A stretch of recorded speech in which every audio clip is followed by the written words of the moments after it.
MS मेवा dictation number 4 speed 120 word पर minute. Dictation start होगी 5 सेकेंड्स में।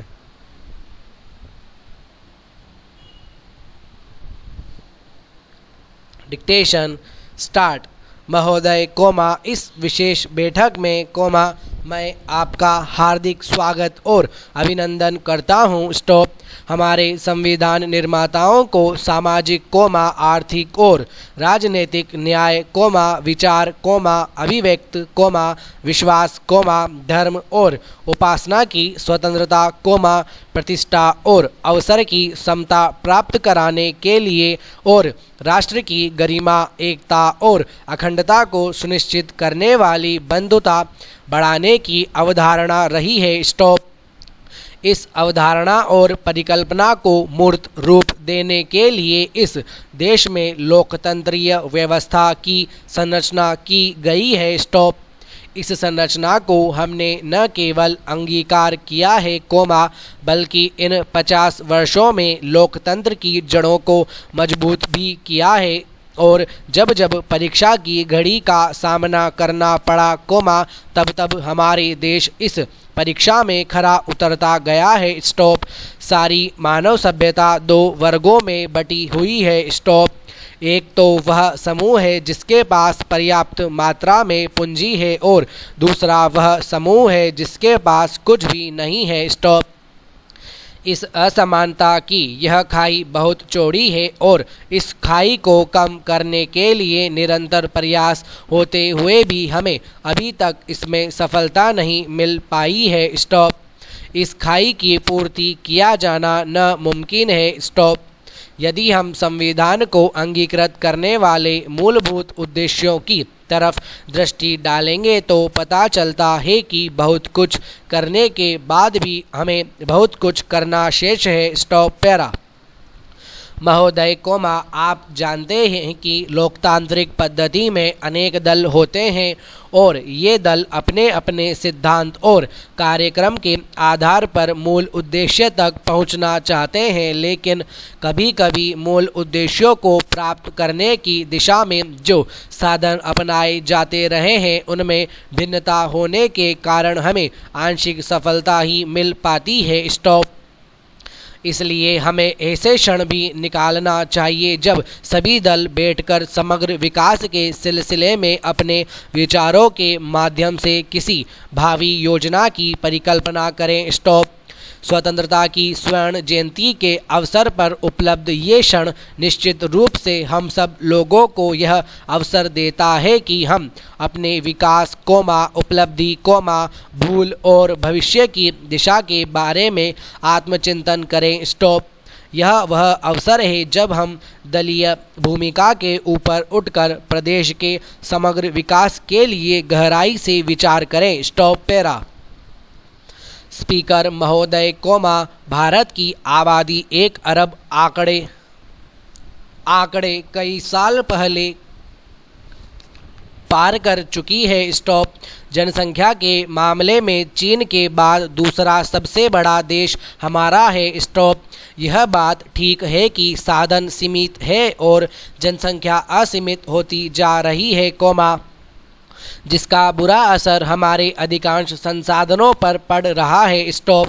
जनसंख्या में हो रही वृद्धि के कारण आवास कोमा भोजन और रोजगार से जुड़ी समस्याओं से हमारी अर्थव्यवस्था दो चार हो रही है। स्टॉप। अंधाधुंध पेड़ काटे जा रहे हैं। स्टॉप। पानी का गलत तरीके से दोहन हो रहा है। स्टॉप। जिस जमीन पर किसान खेती कर रहे थे कोमा वहां आज बहुमंजिला इमारत ही इमारत बन रही है जिसके कारण हमारी भौगोलिक व्यवस्था बिगड़ रही है। स्टॉप। हमारे देश की सबसे बड़ी विडंबना यह है कि धार्मिक राजनीति के चलते कोई भी सरकार जनसंख्या नियंत्रण नीति को प्रभावी तरीके से लागू नहीं कर पाई है। स्टॉप। बेहतर है कि देश की चिंता करने वाले लोग जनसंख्या नियंत्रित करने के उपाय के बारे में सोचें। स्टॉप। एक परिवार में एक सदस्य के 1 या 2 बच्चे हों उनको ही सरकारी सुविधा का लाभ देने का प्रावधान किया जाना चाहिए कोमा तभी जाकर हमारा देश विकास के रास्ते पर चल सकेगा। Stop para. स्पीकर महोदय मैं भारत की आबादी के बारे में पहले से ही अपना मुख्य वक्तव्य दे चुका हूं और आज भी बतलाना चाहता हूं। स्टॉप। भारत में बढ़ रही जनसंख्या और अनियंत्रित शहरीकरण के कारण जल संकट गहराता जा रहा है। स्टॉप। दिन प्रतिदिन घटते भूजल स्तर से हमारा जीवन दिन प्रतिदिन असुरक्षित होता जा रहा है। स्टॉप। खास तौर पर आज भी शहरी लोगों को दिक्कतों का सामना करना पड़ रहा है। स्टॉप। यह बात सर्वे के माध्यम से मालूम हुई है कि दुनिया के सबसे ज़्यादा जल संकट वाले 20 शहरों में से 5 भारत के अंदर मौजूद हैं। स्टॉप। यह सब कुछ जानते हुए भी हमारे राजनीतिक दल मुफ्त और रियायती दर पर पानी देने के बारे में घोषणा कर देते हैं। स्टॉप।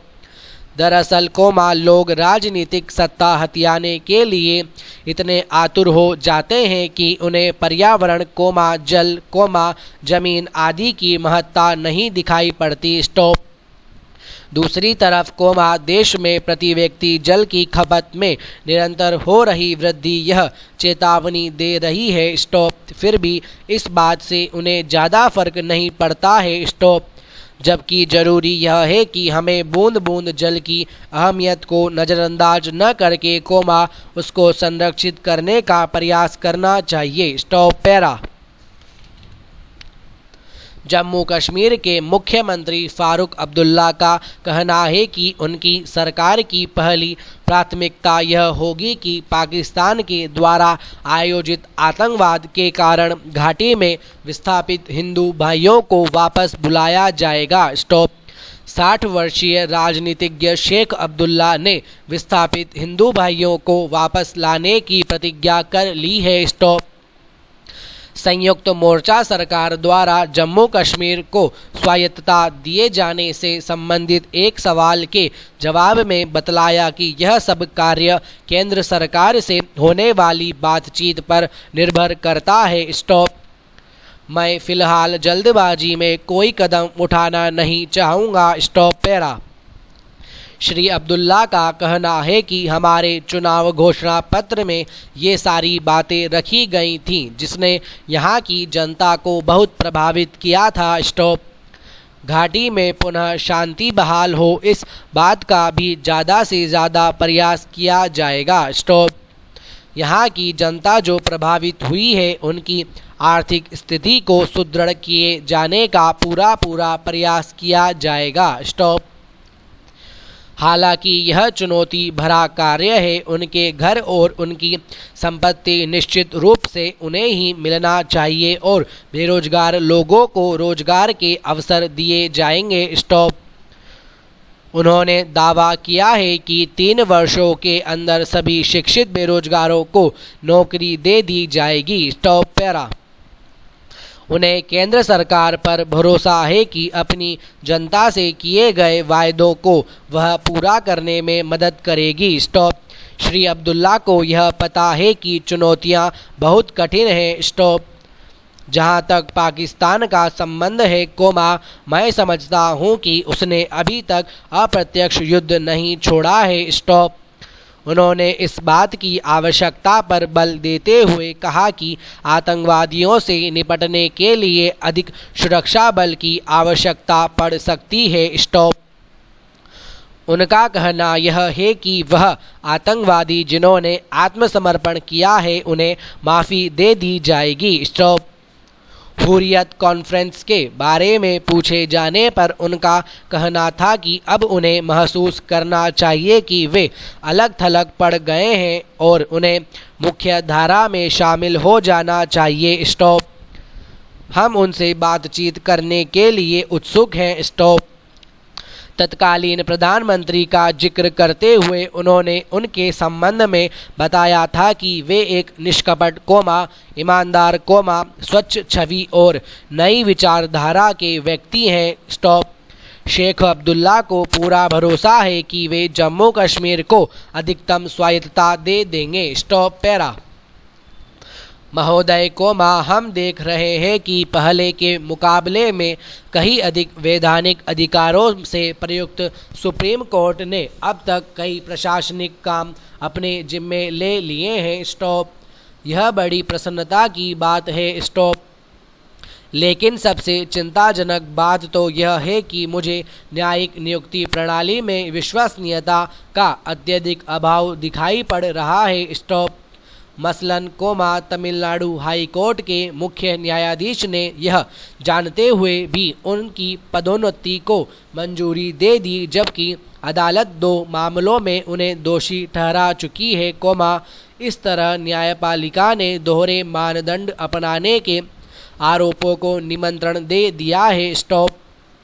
वैसे भी कोमा, न्यायिक दायित्व निभाने वालों की ईमानदारी का पता लगाने के लिए मुख्य न्यायाधीश के पास कोई उपाय भी नहीं है। स्टॉप। जब नियुक्ति की जिम्मेदारी कार्यपालिका की थी, तब खुफिया मशीनरी से सारे उम्मीदवारों की पृष्ठभूमि की खोज कर ली जाती थी। स्टॉप। अब यह मानदंड नहीं रहा। स्टॉप। पैरा। न्यायपालिका अपनी ताकत बढ़ा रही है तो कार्यपालिका और विधायिका की कीमत पर, और इस क्रम में यह संवैधानिक जांच परख और संतुलन की बेहतर व्यवस्था को क्षति पहुंचा रही है। स्टॉप। भ्रष्टाचार के लगातार उभर रहे मामले ने इस मुद्दे पर होने वाली राजनैतिक पहल को रोककर रख दिया है। कोमा, न्यायिक सक्रियता को लेकर संसद का विशेष सत्र बुलाने या उस पर लगाम लगाने के लिए संविधान में संशोधन की सारी कोशिश नाकाम रही है। स्टॉप। ताज़ा प्रस्ताव एक ऐसे संविधान में संशोधन का है जिसके द्वारा नेताओं को भ्रष्टाचार निरोधक कानून के दायरे से बाहर ले आने की बात है। स्टॉप। यह संवैधानिक संतुलन बहाल करने की जगह शायद नेताओं को बचाने का प्रयास लगता है। स्टॉप। पैरा। जब तक नेता लोग खुद को बचाए रखने की कोशिश में जुटे रहेंगे, कोमा, तब तक न्यायपालिका का ज़्यादा ताकतवर होती जाएगी। स्टॉप। 90 के दशक में विधायिका अंदरूनी कलह से त्रस्त रही, कोमा, तो कार्यपालिका कमज़ोर पड़ती दिख रही है। स्टॉप। इन स्थितियों ने न्यायपालिका को जिहादी की भूमिका अख्तियार कर लेने का रास्ता साफ कर दिया है कि अब न्यायालय के फैसलों पर पिट रही तालियों के बीच उसके सर्वशक्तिमान बन जाने के खतरे को नज़रअंदाज नहीं किया जा सकता। स्टॉप। कानून से ऊपर रहना न्यायपालिका के लिए बड़ा आसान है। स्टॉप। इसके लिए उसे कानून की व्याख्या अपने मकसद से करने भर की ज़रूरत है। स्टॉप। पैरा। महोदय कोमा, यहाँ पर मानव अधिकार के बारे में चर्चा हो रही है। स्टॉप। मानव अधिकारों के विश्लेषणों से स्पष्ट हो जाता है कि इस मामले में सभी देशों को मिलकर समग्रतावादी दृष्टिकोण अपनाया जाना चाहिए। स्टॉप। मेरे विचार से केवल राजनीतिक, कोमा, सांस्कृतिक या सामाजिक अधिकारों में से किसी एक को ही तरजीह देने से समस्या नहीं सुलझाई जा सकती। हम इतिहास के मुकाम पर पहुंच चुके हैं। स्टॉप। वहां तक यह कतई नहीं कहा जा सकता है कि केवल राजनीतिक अधिकार मिल जाने से बाकी अपने आप हो जाएगा। स्टॉप। यह असंभव लगता है। स्टॉप। क्योंकि राजनीतिक, कोमा, आर्थिक अधिकार घनिष्ठ रूप में एक दूसरे से जुड़े होते हैं। स्टॉप। हम आमतौर पर मानते हैं कि प्रजातांत्रिक व्यवस्था में कभी अकाल की स्थिति निर्मित नहीं हो सकती है। स्टॉप। दूसरी तरफ मलेशिया के अनुभव से यह सिद्ध हो जाता है कि तेज रफ्तार से आर्थिक प्रगति के लिए आवश्यक नहीं है कि राजनीतिक आज़ादी या बुनियादी, कोमा, सांस्कृतिक अधिकारों में हर प्रकार से कटौती कर बैठे। स्टॉप। मूलतः ऐसा नहीं कहा जा सकता है कि हम मलेशिया के अंदर स्थितियां बिल्कुल आदर्श हो गई हैं। स्टॉप। वहाँ सार्वजनिक जिम्मेदारियों की कमी हो गई है। स्टॉप। श्रेष्ठी वर्ग का वर्चस्व हो गया है। स्टॉप। पुरातनपंथी राजनीतिक संस्कृति से संबंधित अनेक तरह के बंधनकारी कानून कायदे प्रचलित हैं। स्टॉप।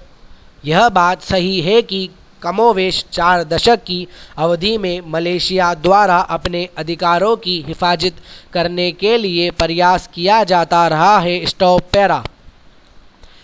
महोदय दूसरी तरफ मलेशिया ने विश्व राष्ट्रों के सहयोग के बिना अपने अधिकार को अमेरिकी अड़ंगेबाजी के बावजूद हासिल करने की बहुत कोशिश की गई है। स्टॉप। अमेरिका सहित पाश्चात्य शक्तियां कभी यह नहीं चाहेंगे कि एशिया प्रशांत क्षेत्र के आर्थिक रूप से गतिशील देश उनके वर्चस्व को चुनौती देने की स्थिति में आ जाए। स्टॉप।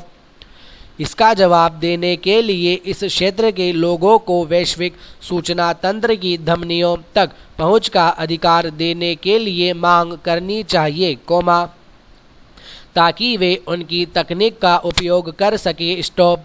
वैज्ञानिक ज्ञान का कोष का इस्तेमाल कर सके। स्टॉप। इसके अलावा इन देशों को अपनी जैव विविधता को भी परभक्षी आर्थिक अंतर्राष्ट्रीय व्यापार में अपने वाजिब हकों की मांग करनी होगी। स्टॉप।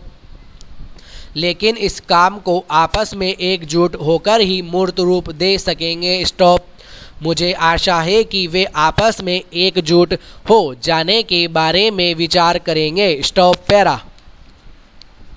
आदरणीय महोदय, मैं जिस क्षेत्र का जनप्रतिनिधि हूँ वहाँ एक नवीन अस्पताल बनाकर तैयार है। स्टॉप।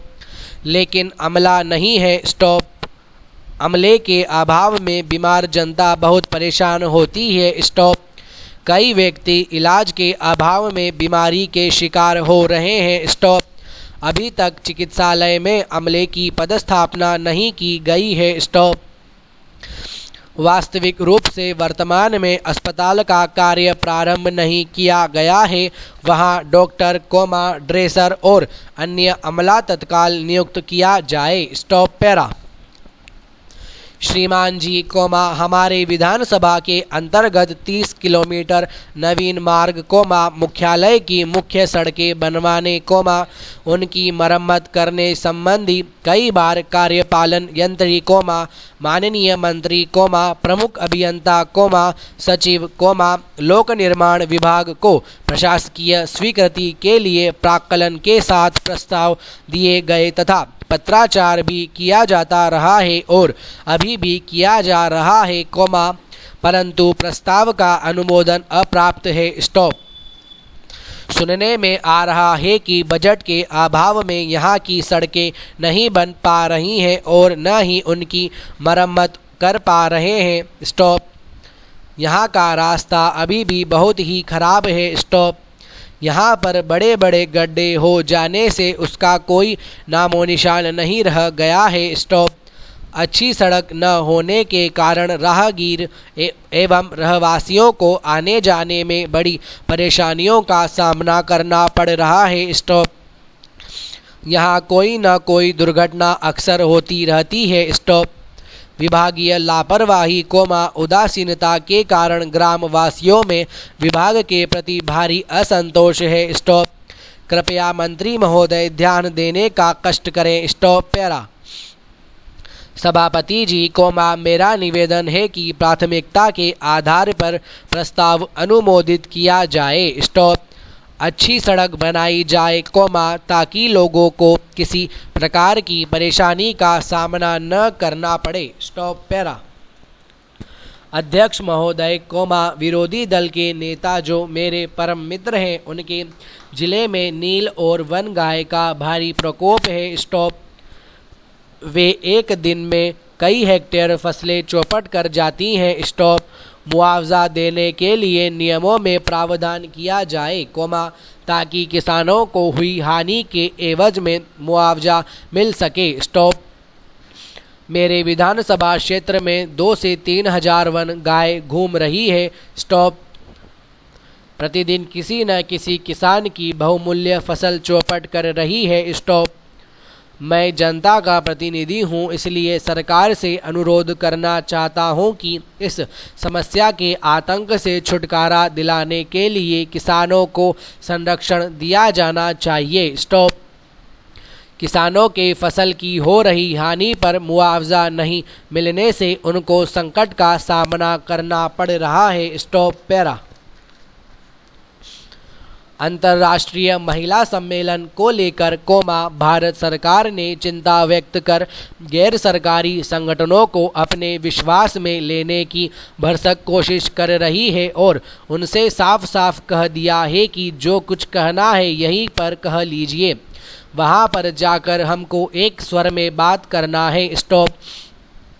लेकिन अमीर देशों के खिलाफ दूसरी दुनिया के देशों को एकत्र करने की जो कोशिश करनी चाहिए थी, वह कोशिश नहीं की गई है। स्टॉप। हो सकता है कि वहां पर इन मुद्दों पर आधारित सहमति एक हद तक हो भी जाए। स्टॉप। आज हमको अमीर देशों से अपने अधिकार सुरक्षित रखने की बहुत ज़रूरत है। स्टॉप। मैं निश्चित तौर पर कह सकता हूं कि महिलाओं से संबंधित सामाजिक मुद्दों के बारे में हमको तैयारी कर लेना चाहिए। स्टॉप। एकत्रित सभी महिलाएं सम्मेलन के बारे में कुछ बोल रही हैं। स्टॉप। आपको उनकी बात सुनना चाहिए। स्टॉप। वैसे मेरे विचार से अंतर्राष्ट्रीय सम्मेलन पूरी तरह से बेकार नहीं होते हैं, बल्कि विचार विमर्श और आदान प्रदान का महत्वपूर्ण मौका होता है। स्टॉप। अंतर्राष्ट्रीय सम्मेलन पूरी तरह से बेकार नहीं होते हैं, अंतर्राष्ट्रीय स्तर पर उत्पन्न विरोधाभासों के इस दौर में निश्चय ही सम्मेलन में इससे ज़्यादा कुछ होगा। स्टॉप। फिर भी इसमें जो तय होगा, वह हमारे देश के भाव सामाजिक आर्थिक कार्यक्रमों पर निश्चित रूप से असर डालेगा। स्टॉप। अंतर्राष्ट्रीय महिला सम्मेलन की तैयारी का अंतर ही इस बात की पुष्टि के लिए काफ़ी है। Stop para. आपको अच्छी तरह से याद होगा कि सन 1975 में एक छोटा सा प्रतिनिधि मंडल मेक्सिको गया था। स्टॉप। फिर सन 1985 में प्रतिनिधि मंडल के रूप में करीब 200 गैर सरकारी संगठन की महिलाएं भी नैरोबी भेजी गई थी। स्टॉप। मैं अनौपचारिक तौर पर कह सकता हूं कि अब तक चीन में 10 साल के भीतर सरकारी प्रतिनिधि मंडल की संख्या कम से कम 100 से ऊपर हो चुकी होगी। स्टॉप। इसमें से संयुक्त राष्ट्र संघ का पैनल अलग रखा गया है। Stop para. आज हमारे लिए खुशी की बात है कि भारतीय महिलाएं बहुत से अंतर्राष्ट्रीय संगठनों का प्रतिनिधित्व कर रही हैं। स्टॉप। इस सम्मेलन में सरकारी संगठन के अतिरिक्त गैर सरकारी संगठनों की 2000 महिला प्रतिनिधि वहां पहुंच चुकी है। स्टॉप। इस सम्मेलन में विदेशी दानदाता एजेंसियों के माध्यम से ग्रामीण स्तर तक की भारतीय महिलाओं ने भाग लिया था। स्टॉप। मैं महसूस करता हूं कि भविष्य में इन महिलाओं की ओर से उठाई गई आवाज़ का निश्चित और सोचा समझा असर जरूर पड़ेगा। Stop para. महोदय, मैं समझता हूँ कि हमारे देश में नारी को मानव समाज की अस्मिता माना जाता रहा है। स्टॉप। एक दृष्टिकोण यह भी है कि देश और समाज का अस्तित्व उस पर टिका हुआ है। स्टॉप। दूसरा दृष्टिकोण यह भी हो सकता है कि वह सृष्टि की सनातन शक्ति है। स्टॉप। सामाजिक स्तर पर मानव समाज के सर्वांगीण विकास में नारी का योगदान किसी भी दृष्टि से कम नहीं रहा है। स्टॉप। स्वाभाविक रूप से घर परिवार समाज और राष्ट्र की समग्र चेतना एवं स्वरूप को प्रभावित करने वाली नारी की भूमिका का आभास सामाजिक स्थान समाज और राष्ट्र निर्माण में नारी की सत्ता अखरती रही है। स्टॉप। इसके मूल में पुरुष का स्वयं को सृष्टि का कारण मानना हो सकता है। स्टॉप। इसलिए वह नारी को हर क्षेत्र में अपने समान मानने से इनकार करते हुए गंभीर न्यायपूर्ण दृष्टि को नज़रअंदाज करता रहा है। Stop para. नारी की स्वतंत्रता और सभ्यता के विकास में बड़ा प्रत्यक्ष संबंध है। स्टॉप। अगर मानव सभ्यता के विकास के बारे में एक नज़र डालें तो पाएंगे कि सृष्टि के प्रारंभ में मानव जंगलों में रहता था, न उसके पास घर था और न ही परिवार के नाम पर कोई व्यवस्था। स्टॉप। इसके अतिरिक्त कपड़े भी नहीं हुआ करते थे। स्टॉप। निर्वस्त्र रह कर वह वनों में विचरता रहता था। स्टॉप। केवल उदर पोषण के लिए शिकार किया करता था, धीरे धीरे मानव कबीलों में रहने लगा। स्टॉप। यहाँ यह उल्लेख करना अनुचित न होगा कि इसी दौरान नारी पर बंधन लगना आरंभ हो गया। स्टॉप। दूसरी बात यह कि नारी के प्रति भेदभाव बरतना शुरू हो गया। स्टॉप।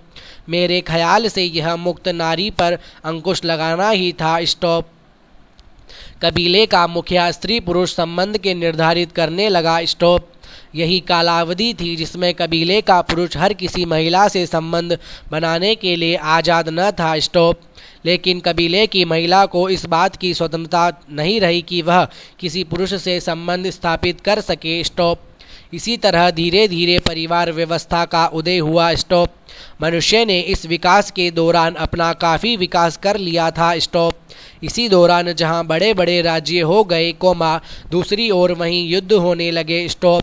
इस उदय के चलते महिलाओं पर प्रतिबंध लगा दिए गए। स्टॉप। परिणाम स्वरूप एक और सती प्रथा, पर्दा प्रथा जैसी कुप्रथाओं का जन्म हुआ तो दूसरी ओर विधवा और पुनर्विवाह पर रोक लगी। स्टॉप। इसी तरह नारी शिक्षा पर प्रतिबंध लगा दिया गया। स्टॉप। नारी को एक प्रकार की वस्तु समझा जाने लगा और वह घर में कैद होकर रह गई। स्टॉप। पैरा। वैसे तो साधारण रीति से 12 महीने का वर्ष माना जाता है, पर कभी कभी 13 महीने का भी वर्ष होता है। स्टॉप। पर यह बात केवल चांद्रमास में ही होती है। स्टॉप। और मास सदा वर्ष में 12 ही होते हैं। स्टॉप। चंद्रमास की वृद्धि का हेतु यह है कि दिन रात्रि का मान, जिसे दिनमान कहते हैं, 7 दंड का माना जाता है। स्टॉप। पर एक तिथि का मानदंड 58 दंड का माना जाता है। स्टॉप।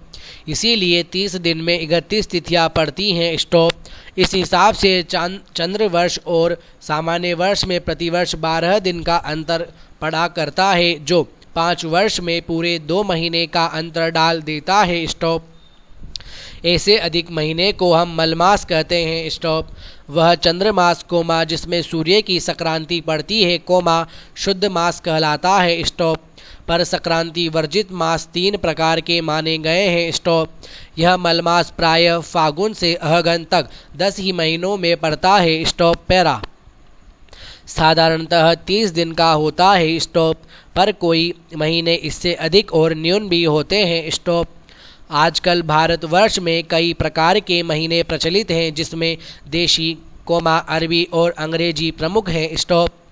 देशी या हिंदी महीने 4 प्रकार के होते हैं, सौर माह, चंद्रमास और सावन मास,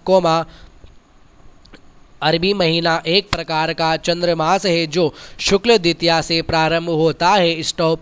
अंग्रेजी महीना और मास का एक भेद है, जिसमें संक्रांति से महीना नहीं किंतु प्रत्येक महीने के दिन नियत होते हैं, जो काल प्रचलित या चंद्रवर्ष में उसे सौर वर्ष के बराबर करने के लिए जोड़ा जाता है, उसे मलमास कहते हैं। स्टॉप।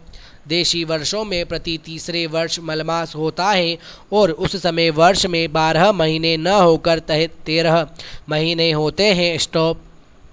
अंग्रेजी वर्षों में प्रति चौथे वर्ष मलमास का एक दिन अधिक बढ़ाया जाता है, पर अरबी महीनों के वर्षों में सौर वर्ष से मेल मिलाने के लिए मलमास का काल नहीं जोड़ा जाता, इसलिए प्रति तीसरे वर्ष सौर से लगभग 1 महीने का अंतर पड़ जाता है। स्टॉप।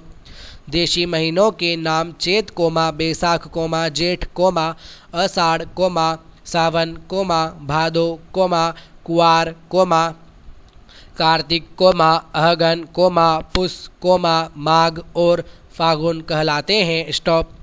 अंग्रेजी महीनों में जनवरी, फरवरी, मार्च, अप्रैल, मई, जून, जुलाई, अगस्त, सितंबर, अक्टूबर, नवंबर एवं दिसंबर आदि गणना में लिए जाते हैं। स्टॉप। मासिक वेतन वह वेतन कहलाता है जो महीने भर काम करने के बदले, काम करने वाले को जो धन मिले उसको मासिक वेतन कहते हैं। Stop para. पूजनीय महोदय, मैं आपसे मिलावट के संबंध में एक बात कहना चाहता हूं कि वह यह है कि एक जमाने में हम फसल को कीड़ों से बचाने के लिए हानिकारक रसायन का इस्तेमाल किया करते थे, पर आज हम इसका प्रयोग उत्पादन बढ़ाने के लिए कर रहे हैं। स्टॉप। एक तरफ उत्पादन अधिक हो रहा है, उत्पन्न उत्पाद से मुनाफे में बढ़ोतरी हो रही है, वहीं दूसरी तरफ उत्पादित हो रही वस्तुओं की गुणवत्ता में कमी होती जा रही है और यहीं से मिलावट का सिलसिला शुरू हो जाता है। स्टॉप। पुराने ज़माने में हमारे देश के अंदर दूध की नदियाँ बहा करती थी। स्टॉप। दूध में पानी मिलाने की बात हमारे देश अब काफ़ी पुरानी हो चुकी है, आज दुकानदार मौसमी फलों को हरा, लाल, पीला रखने के लिए रंग का इस्तेमाल कर रहे हैं। स्टॉप। शुद्ध पानी में मिलावट शुरू हो गई है, उपभोक्ताओं को जागरूक करने के लिए, उनमें जागरूकता लाने के लिए बड़े बड़े विज्ञापन प्रकाशित किए जा रहे हैं। स्टॉप। लेकिन मिलावटखोरों पर इसका कोई असर नहीं होता है। स्टॉप। पश्चिमी देशों के अंदर मिलावट करने वालों के लिए काफ़ी सख्त कानून बनाए गए हैं, हमारे यहाँ पर भी लचर कानून व्यवस्था के स्थान पर सख्त कानून बनाने से ही मिलावटखोरी और मिलावटखोरों पर अंकुश लगाया जा सकता है। Stop para. देश में अपना पैर पसार चुकी 7 घातक बीमारियों की पहचान की जा चुकी है। स्टॉप। हमारा लक्ष्य साल 2020 तक भारत को पोलियो, खसरा जैसी बीमारियों से मुक्त कराने के लिए टीकाकरण मुहिम चलाने का अभियान प्रारंभ हो चुका है। स्टॉप। बताया जाता है कि मिशन इंद्रधनुष के तहत पहले चरण में करीब 200 जिला अस्पतालों में यह काम किया जाएगा, फिर पूरे देश में किया जाएगा। स्टॉप। यहाँ मैं साफ कर देना चाहूँगा कि आज हमारे देश में ऐसे अभियानों की आवश्यकता है, बात से इनकार नहीं किया जा सकता है कि कुपोषण से हर साल लाखों बच्चे मर रहे हैं और अधिकांश क्षेत्रों में स्वास्थ्य व्यवस्था चरमरा रही है। स्टॉप। आज राष्ट्रीय ग्रामीण स्वास्थ्य मिशन योजना पर नज़र रखने की आवश्यकता है। स्टॉप। आज प्राथमिक स्वास्थ्य केंद्रों में आवश्यक दवाओं का अभाव है, जांच सुविधाओं का अभाव है। स्टॉप। वहाँ समय पर बेहतर इलाज न होने पाने के कारण हमारी निर्भरता निजी अस्पतालों पर बढ़ती जा रही है। स्टॉप। अब जरूरी हो गया है कि चिकित्सा केंद्रों का अच्छी तरह से विकास किया जाए। स्टॉप। स्वास्थ्य केंद्रों में इस प्रकार से इलाज की व्यवस्था की जाएगी तो निजी अस्पतालों पर निर्भर रहने की आवश्यकता खत्म हो जाएगी और आसानी से इन अस्पतालों में बीमारियों का इलाज हो सकेगा। Stop para. इस बार मानसून पर दोहरी मार पड़ने की आशंका पैदा हो गई है। स्टॉप। उत्तर भारत में हो रही लगातार बेमौसम बरसात और प्रशांत महासागर समुद्र गरमाने के कारण मानसूनी बारिश सामान्य से कम होने की संभावना बताई जा रही है। स्टॉप। इसलिए इस संभावना से इनकार नहीं किया जा सकता है, क्योंकि प्रशांत महासागर के बारे में कहा जा रहा है कि समुद्र की सतह का तापमान सामान्य से आधा डिग्री की बढ़ोतरी हो चुकी है और तापमान में लगातार बढ़ोतरी का रुझान सामने आ रहा है। स्टॉप। मौसम विभाग के अनुसार बताया जा रहा है कि प्रशांत महासागर में पेरू के निकट समुद्री तापमान में हो रही वृद्धि को देखते हुए एल नीनो का खतरा बढ़ गया है। स्टॉप। यदि यह समुद्री तापमान और बढ़ता गया तो एल नीनो बनाया बनना तय माना जा रहा है। Stop para. मुझे याद है कि एल नीनो से संबंधित आशंका पिछली बार भी जताई गई थी, लेकिन तापमान बढ़ते बढ़ते सितंबर निकल गया था और इसका प्रभाव मानसून पर नहीं पड़ा था। स्टॉप। पिछली बार बारिश कम हुई थी। स्टॉप। एल नीनो बनता है तो यह जरूरी नहीं कि बारिश कम होगी। स्टॉप। पहले उदाहरण बताते हैं कि एल नीनो के कारण बारिश कम होने की आशंका 66% और सामान्य होने की संभावना 44% होती है। स्टॉप। खतरा सिर्फ एल नीनो का नहीं है। इस बार उत्तर भारत से लेकर मध्य भारत में लगातार हो रही बारिश से गर्मी नहीं पड़ रही है। स्टॉप। मानसून के अच्छे प्रवाह के लिए भारतीय प्रायद्वीप का गर्म होना बहुत जरूरी है। स्टॉप। मार्च अप्रैल में अधिक बारिश से तापमान में कमी होने से मानसून के प्रभावित होने की आशंका करीब 42% है। स्टॉप। खासकर उत्तरी और मध्य राज्यों पर इसका प्रभाव पड़ सकता है। Stop para. बदलते मौसम ने इस बार अपना असर दिखा दिया है। स्टॉप।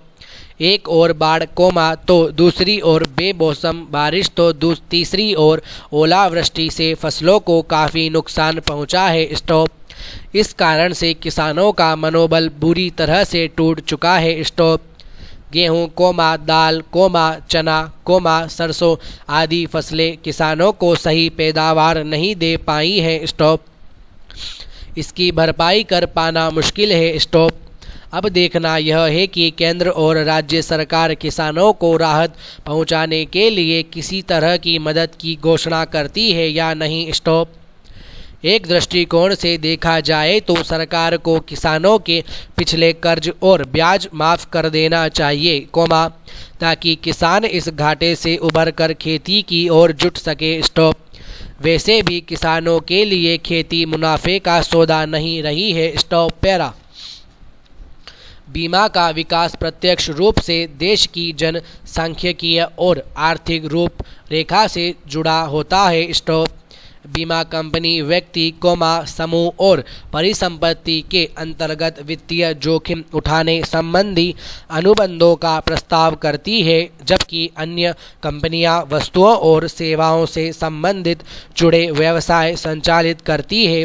यद्यपि गैर बीमा कंपनियों द्वारा प्रस्तुत किए गए करार घंटे, दिन, महीने, वर्ष अथवा किसी व्यक्ति और परिसंपत्ति के लिए जीवन पर्यंत हो सकते हैं। स्टॉप। एक बीमा कंपनी का उत्पाद खरीदने वाला कोई ग्राहक संबंधित कार्यक्रम से जुड़ी तमाम अनिश्चितताओं और जोखिम बीमा कंपनी के हवाले कर देता है। स्टॉप। किसी भी आपदा और हानि के प्रति बेफिक्र हो जाता है। स्टॉप। दूसरी तरफ बीमा कंपनी सभी संबंधित जोखिमों और अनिश्चितताओं का बोझ अपने कंधों पर लेकर अनुबंध के अनुसार अधीन संपूर्ण समयावधि के लिए वित्तीय हानियों की प्रतिपूर्ति सुनिश्चित करती है। स्टॉप। बाजार में जोखिम बीमा कंपनियों के लिए अवसर होता है। स्टॉप। बीमा कंपनी अत्यधिक तकनीकी कार्यों के प्रबंधन के लिए, अपना व्यवसाय संचालित करने के लिए बीमांकित नियुक्ति करना अनिवार्य होता है। स्टॉप।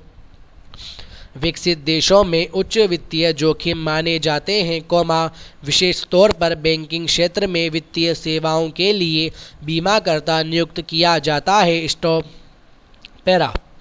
बीमा कंपनियां सामान्यतः उत्पादों की एक सीमा के साथ लघु और दीर्घावधि सभी प्रकार के वित्तीय जोखिमों के बारे में प्रस्ताव करती है। स्टॉप।